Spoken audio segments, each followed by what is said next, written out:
All right, now to this. Leaders in Portland, Oregon are pushing back against President Trump's attempt to clean up crime, including his plan to send in National Guard troops, despite the success we've seen in other cities. Are framing this like the president wants to take over the American cities with the military.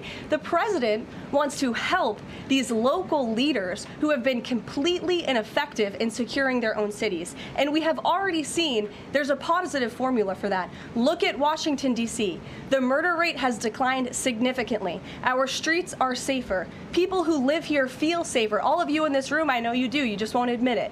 And it's a proven system that works, and the president wants to make America's cities safe again. Portland business owners Amy Nichols and Loretta Guzman have both been targeted by criminals in the city, and they join me now. Good morning to you both. Thank you so much for joining us as we continue to talk about this. Portland, top of mind of conversation when it comes to safety. And the leaders, Loretta, in your city don't want to have anything to do with National Guard troops. What do you think about it?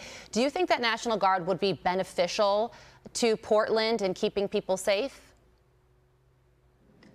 I think it maybe just for the federal buildings. I mean, it's not like they're going to be on the streets where it'll make a difference for us as far as businesses. I don't think it'll affect us. I mean, our businesses, we already struggle every day, every week with the crime and the drugs and, you know, just the unsafeness that comes with being here and in our city right now. It's like our leaders have abandoned public safety for us. Yeah, I hear you there. And the hope is maybe it could free up some law enforcement to go into other areas of the city if those National Guard troops were there. Amy, you have 2 businesses in Portland, 2 restaurants. Has crime impacted your businesses? Yes, absolutely. In fact, yesterday morning, I was broken again for the 10th time. I will say that the police responded very quickly, which was better ticket times as far as getting them to the site quicker. So that was very helpful. Wow. How do you feel about National Guard in Portland? What do you think about that? What are your thoughts? We need help here and something needs to be done. So if this is what we need to do to get our leaders paying attention to what's happening in Portland, then I think it's a good thing. We've been struggling for a long time, since 2020, and it's really difficult to do business in downtown Portland, and we need all the help we can get. And if this creates a little bit of peace in our city and shows that there really is some issues happening, then I think that it's for the best. Loretta, tell us what happened to your nephew and what happened when you called 911. I heard gunshots at about 2 o'clock in the morning, October 27th, and I jumped out of bed.